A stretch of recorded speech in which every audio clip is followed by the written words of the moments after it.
இந்த space X நிறுவனத்துடைய இந்த Starship 7வது ராக்கெட் வந்து நேத்து அமெரிக்கால இருக்கக்கூடிய டெக்சாஸ் மாகாணத்துல ஏவுகலத்துல இருந்து அது வந்து விண்ல வந்து ஏவப்பட்டிருக்கு. ஸோ அது வந்து சக்சஸ்ஃபுல்லா விண்ணுக்கு போயிட்டு அதுக்கப்புறமா அந்த ராக்கெட் வந்து 2 துண்டா வந்து பிரிஞ்சு அந்த பூஸ்டர் வந்து கீழே இறக்க வந்து முயற்சி பண்ணியிருக்காங்க.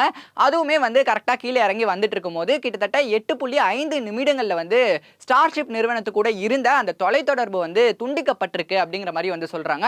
கரேபியன் சி பகுதியில் வந்து இந்த வெடிப்பு வந்து ஏற்பட்டிருக்கு அப்படிங்கிற மாதிரி சயின்டிஸ்ட் எல்லாருமே வந்து சொல்லியிருக்காங்க. இது தொடர்பா ஸ்பேஸ் எக்ஸ் நிறுவனத்துடைய தொலைத்தொடர்பு மேலாளர் டான் அப்படிங்கிறவர் என்ன சொல்றாருன்னா, எங்க தப்பு நடந்திருக்கிறதுங்கிறத வந்து நம்ம கண்டறிய வேண்டும் அப்படிங்கிற மாதிரி வந்து சொல்லியிருக்காரு. ஸோ எங்க தப்பு நடந்திருக்குங்கிறத கண்டறிஞ்சு அதை வந்து சரி செய்யறதுக்கு எங்களுக்கு வந்து சிறிது காலம் வந்து தேவைப்படுது அப்படிங்கிற மாதிரி வந்து சொல்லியிருக்காரு. அடுத்தபடியா ஸ்பேஸ் எக்ஸ் நிறுவனம் தரப்புல இருந்து என்ன சொல்லியிருக்காங்கன்னா, இந்த மாதிரியான விஷயங்கள்லாம் நடக்கும்போது இந்த பூஸ்டர் நோக்கி இருக்கக்கூடிய எங்களுடைய நம்பிக்கை வந்து அதிகரிக்குது அப்படிங்கிற மாதிரி வந்து சொல்லியிருக்காங்க. அது மட்டும் இல்லாம இந்த மாதிரியான விஷயங்கள்ல இருந்து நாங்க நிறைய விஷயங்கள் வந்து கத்துக்கிறோம் அப்படிங்கிற மாதிரியும் வந்து சொல்லியிருக்காங்க.